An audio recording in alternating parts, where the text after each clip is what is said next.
What is up guys, welcome back to the Rev Report. Today we'll be reviewing the 2020 model new Mazda 3.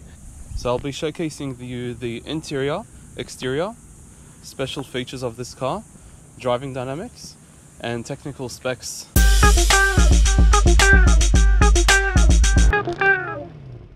So as you can see, starting off with the exterior, it's got a very futuristic looking exterior, very different to its predecessor. This particular model is the G25 GT. The Astina is the top of the line model. This is the second top of the line. Actually, it does make a very good statement to consider over the Astina, because the only differences basically with the Astina in this version are the full LED daytime running lights, whereas this one has halogen daytime running lights. The Astina has a sunroof, whereas this one doesn't. The Astina also comes with the front parking sensors. This one only has rear parking sensors and reverse camera. The Astina also comes with the front cross traffic alert as well, which is something this car doesn't have. This one only has rear cross traffic alert. Also coming down to the side, so with the GT model, it has the 18-inch dark grey alloy wheels. The GT also comes with this nice black side skirt, so when it's clean, you can see it looks really good. And this is the side profile of the car as well.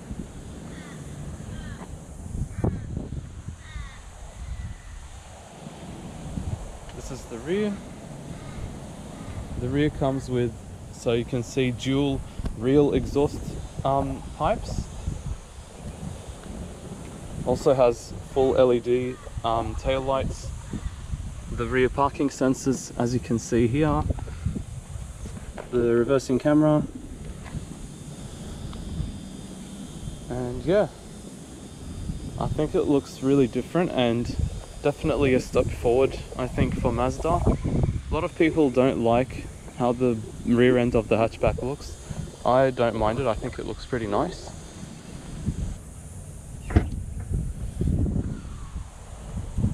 This also has a decent amount of boot space, although it is a little bit smaller than its competitor.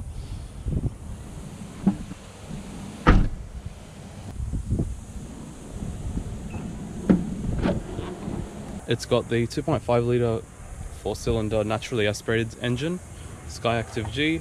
It's mated to a 6-speed automatic, 252 newton meters of torque and 139 kilowatts.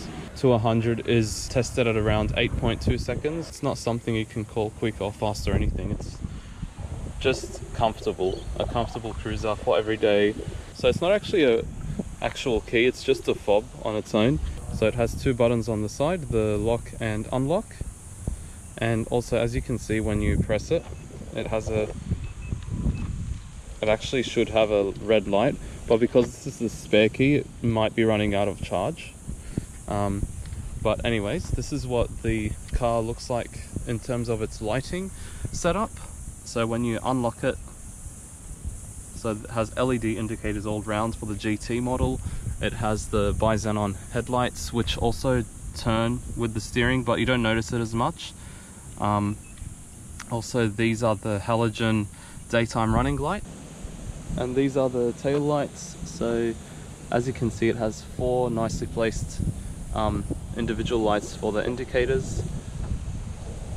Overall, a very nice looking car. So just showing you some special features that this car has, especially for this price. So once you close the door, you may have heard it beep. When we move away, it locks the car for you without needing to press any button or touching anything.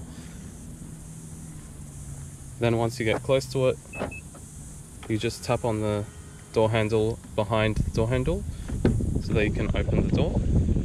But the rear doors don't have these sensors that the front doors have. So you can only really lock and unlock the car with the two front doors. Jumping in, it's got a really nicely laid out interior, very upmarket feeling compared to last year's model.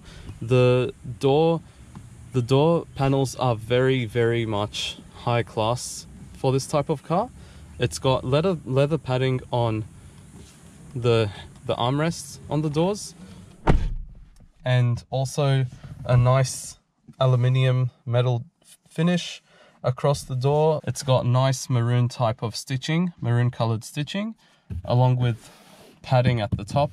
The bottom is hard plastic though, and this goes for all doors throughout the car, so they all have pretty much the same setup. So nice soft padding from the top up to halfway, about more than half of the door is padding, and then just the bottom panel is plastic for the door pockets. So yeah, it's just very nice to be in. Like, you sit here, you feel like you're cocooned inside the car, you're one with the car. Kodo design concept, which is what they call to be one with the car. This steering wheel, so it's nicely leather wrapped for the G25 GT model. It's got radar cruise control, as you can notice here. So these buttons, you go up and down to adjust how far or how close you want the car to be driving in behind the car in front. This is to cancel it, this is to resume it. That's also to set the limit of there's also a speed limiter, so it doesn't allow you to go over a certain speed limit whilst driving. You can also set this for the cruise control as well. So cruise control, to actually turn it on, you have to press this button every time. It doesn't turn on as soon as you click this. You have to press this button all the time, which is a little bit of an extra step for cruise control compared to other cars, but you know, at least you get the radar cruise control, which is nice. Actually, this car also comes with the full driver assistance new features that other cars have nowadays, including the so as I mentioned, radar cruise control. It also comes with active lane keeping assist and active brake, emergency brake assistance. If you're riding too close to a car, then it will actually slow down for you, so it will push you back. It won't let you accelerate any further. The interior is just much nicer appointed than some of the other cars, especially the base model luxury cars. But in here, I don't like this scratchy piano black plastic. They should have made it a matte finish. You have two cup holders here. They're not cooled or heated or anything, although you do get heated seats and a heated steering wheel in the G25 option. And there's a start stop button, obviously being the key fob instead of a normal key. You also get full air conditioning system, including a dual zone climate control. So if I just press this twice, yep, okay.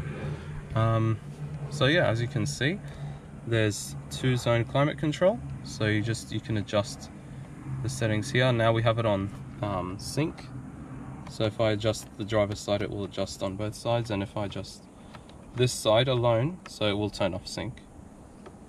So now you have two levels of climate on each side. So if we press it again, it'll just adjust both sides at the same temperature. And you've got also very nice leather stitching and leather padding all across the dash here. Also at the top, you've got a really nice Bose sound system. So I can demonstrate this to you now. This is through CarPlay.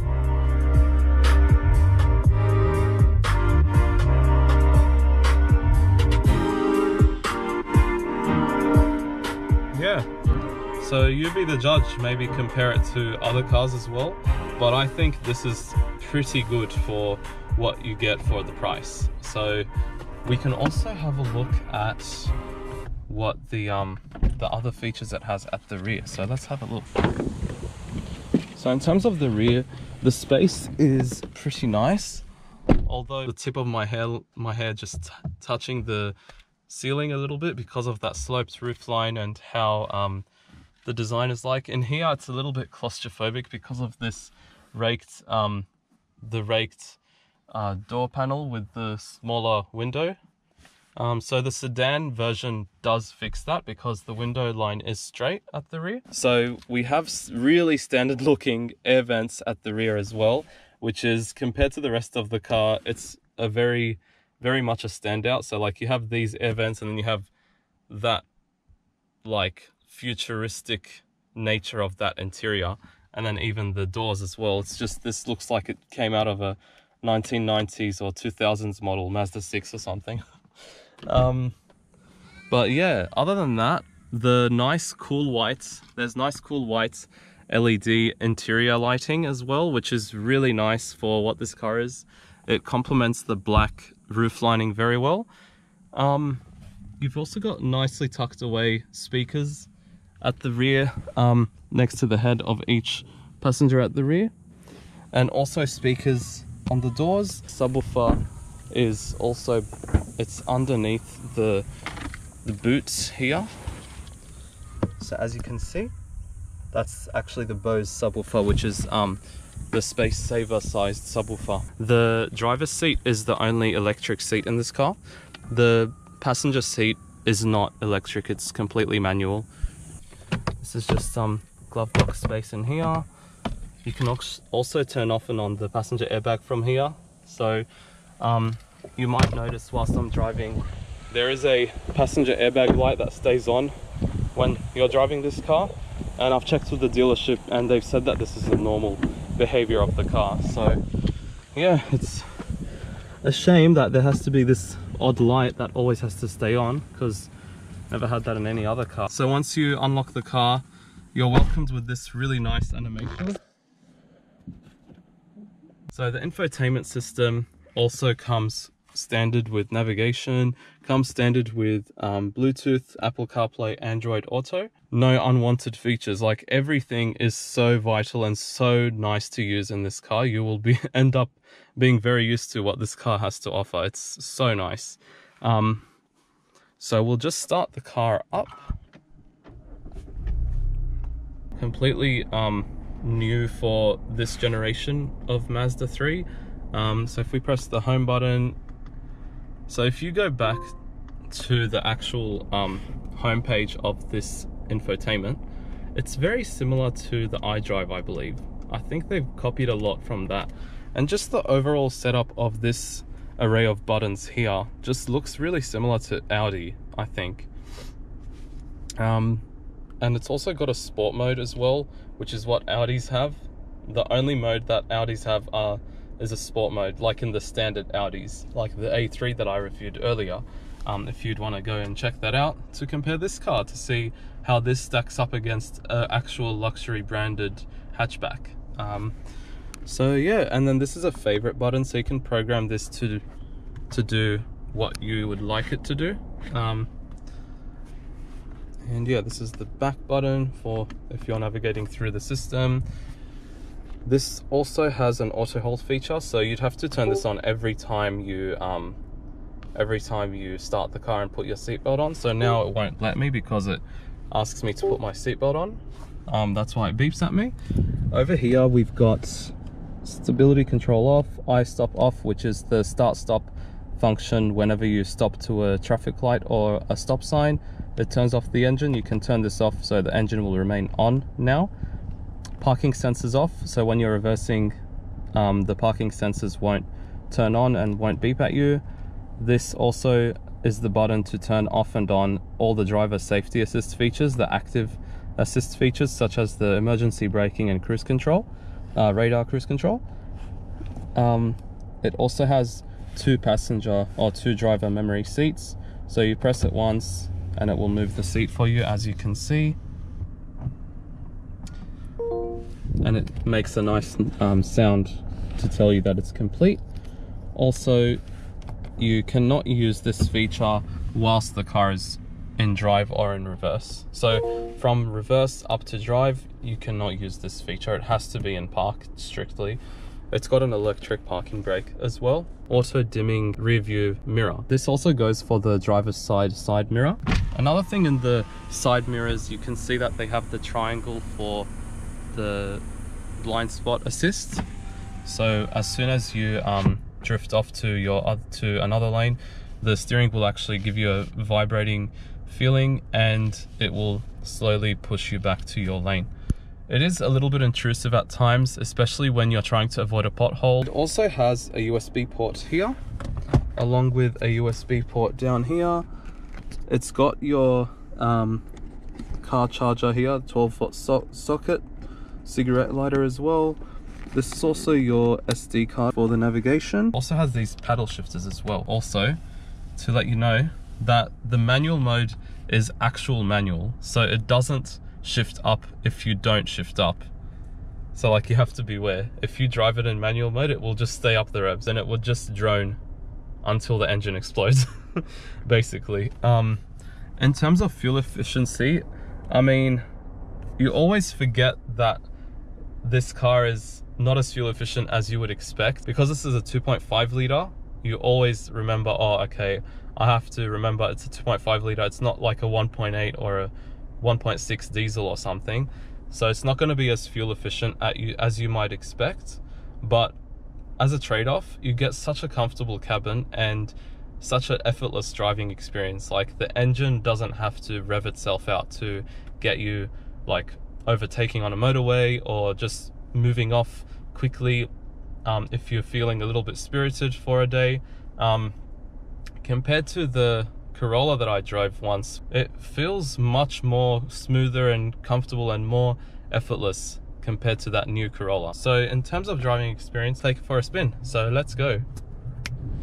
So I always like to put my gloves on for this car. I just don't want the leather to be ruined. I always see used cars with leather and they just look worn out and greasy. So the doors also lock themselves as soon as you go above 20 k's an hour, which is a nice feature stolen from the Germans, basically. Also, I might demonstrate to you a quick feature that this car has. So when you put it into park, it unlocks all the doors. So it's not like the Germans where as soon as you open the door, it will unlock. So when you are reversing, there's this feature where the mirrors can dip, auto dip electronically. You can actually choose which mirror that dips. So once I put it into reverse, as you may notice, the side mirror on the passenger side dips. And that's also because you can tell which one is going to dip before when you see the light on either side mirror. So if it's on the passenger side, obviously the passenger side will dip. If I press on the driver's side mirror, that one will go down, that one will go up. Such a nice little feature of this car. This also has, so in terms of the gearbox, it's 6-speed as mentioned earlier. It's only a torque converter, no fancy dual clutch, and thank goodness there's no CVT in here, because as you may know, 80% of the economy hatchback market is CVT driven, so it's not good at all. But this one is like, this is why I also like this specific hatchback in the economy car market. It's also got a manual mode where you shift up if you push the gear lever down, you shift down by pushing the gear lever up. So it's just very nice and smooth, like on normal 50km/h roads, as you may expect. Actually, there's a nice whine that the gearbox makes, a nice sound to it. So I'll just put the windows down a bit, so you might be able to hear it if I put it in manual mode.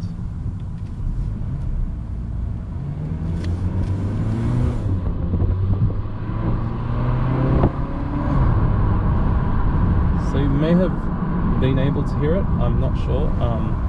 Have to have a look back at it.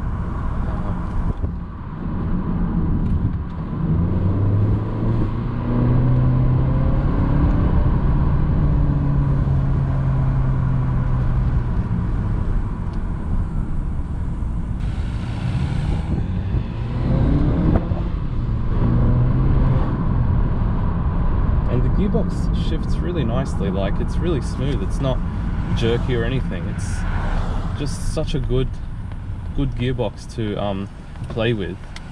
I think the downshifts could be better, but hey, for what it is, like, this could be your sports car and your daily driver. And this car is like perfect for the rich kid's first car or the middle class working person. Comparing it to actually the older BM series Mazda 3 from 2018 and earlier, it's just so much nicer in here. So just to show you guys what the cruise control, how the cruise control works. So now if I set the cruise control to the speed of this road, it should actually adjust to the cars in front. So I've set it now to 50, for example. So it'll just stop on its own as soon as it sees the cars in front. So I'm not even pressing the brakes now. It's just stopped on its own and moving on its own, and until the car in front stops, it will stop itself as well. So that's basically what it's doing now.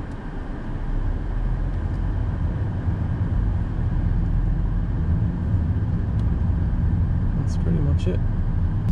So this is how it's like on the motorway.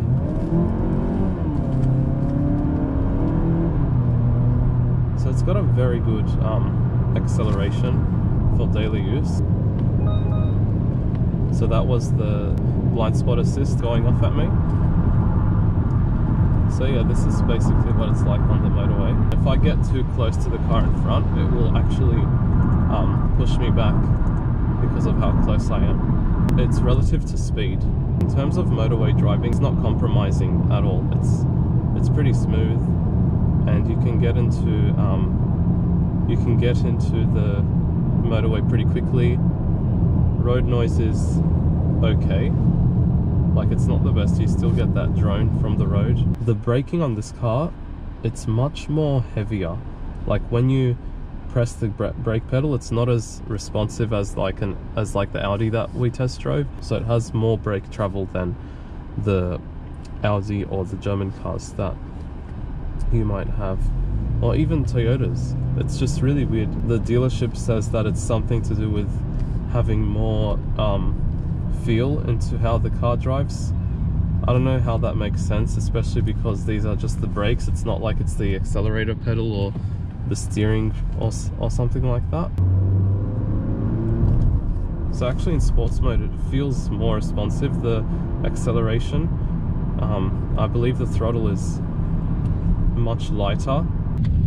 So in terms of turning and handling in this car, it's very, very nice. Like, you can actually feel where the wheels are going and how it's turning.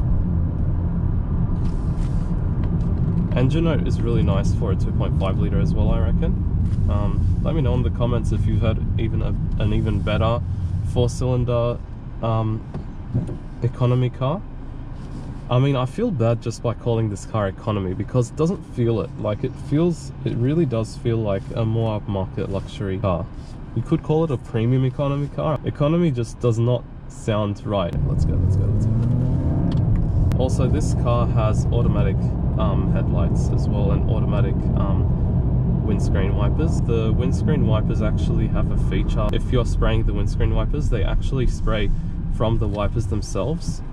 So it's not like individual sprayers, 2 on each side, and they spray the window. It's more accurate this way. So that's a nice touch as well that Mazda added. It's also got a heads-up display. So the heads-up display basically can display to you what cruise control limit you've wanted to set, how far of a distance you want the car in front to be from where you are, and for the cruise control. And it also has the limiter information as well as navigation information. So it will let you know which way you need to turn next if you're using the integrated navigation system, not the CarPlay one. And also shows you the speed limit of each road. So this car actually can read the speed signs through its camera system. It also has a red ring that flashes whenever you go even 1 kilometer above the speed limit. This car also has the you tap once on the indicator stalk and it flashes the indicators 3 times, as I've demonstrated. And you can turn these settings on and off as well through the infotainment system. Thank you guys so much for watching this Mazda 3 review. My GoPro ran out of charge, so I had to use my phone now for the conclusion. Make sure you like, comment, subscribe and share this video so that you let me know what you like about this video, what you dislike, and any thoughts that you may have in terms of buying this car. Merry Christmas and a Happy New Year to you all.